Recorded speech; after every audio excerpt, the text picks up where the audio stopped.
Shall we speak one confession? Hello, everyone, and welcome once again to TCC Online. I'm Pastor Terry, and it's such a blessing to bring you this brand new 7-part series. And of course, as always, these are wonderful golden words of encouragement. Our title for this series is Being Aggressive in Your Faith. I would not have gotten to where I'm at today and the success of Tacoma Christian Center. And as historians around the Puget Sound said, we built one of the most amazing, life-changing, impactful, bringing in new things. We did things in the world of church that no one else has done before. Combining gymnasium with the community, all the outreach programs, the basketball, Fort Lewis, AAU basketball, high schools, middle schools, volleyball, tournaments. I can go on and on and on, along with the church youth. And then our acting, our plays, our outreach, prisons. Wow.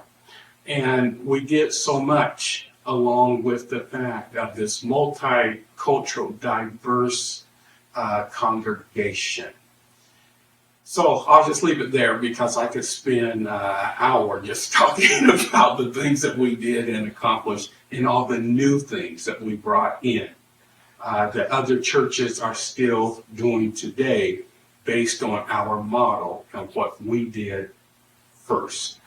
And one of the reasons why we were able to do so much in an inner city setting, okay, is we have this aggressive faith. Very aggressive, very take action, okay, very assertive type of faith. And this is so important, especially in the world that we live in today.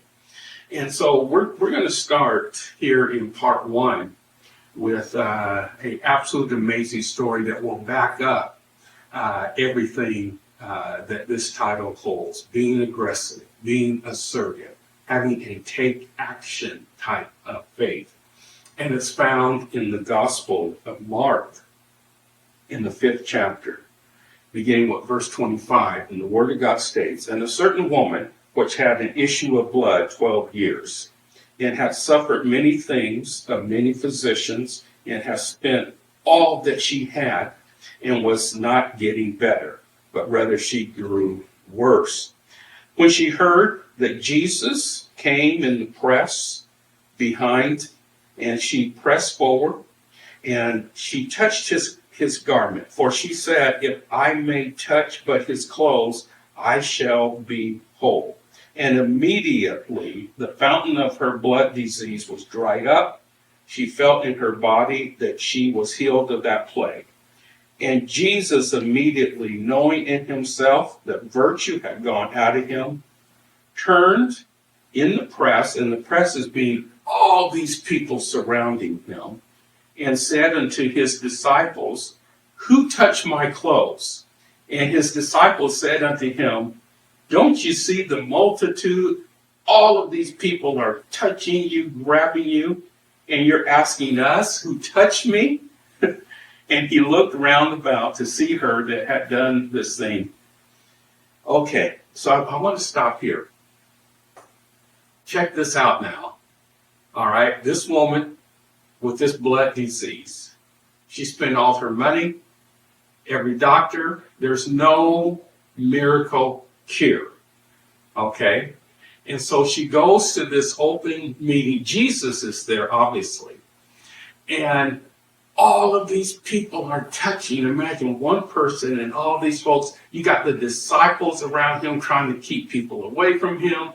All these people are grabbing, touching. You got all the noise. You know, people aren't just going to be silent.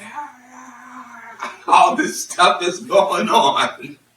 And here comes this one woman in the midst of all this crowd. All right, we read and told you that she got healed, but we're going to go deeper into it next week. Blessings. You have a wonderful day. We're the people of God, called by His name. We have royalty flowing through our veins, and it's only because of the precious work of Jesus. Yeah. With our lips shall we speak one confession. With our hearts hold to one truth alone. He has erased our transgressions.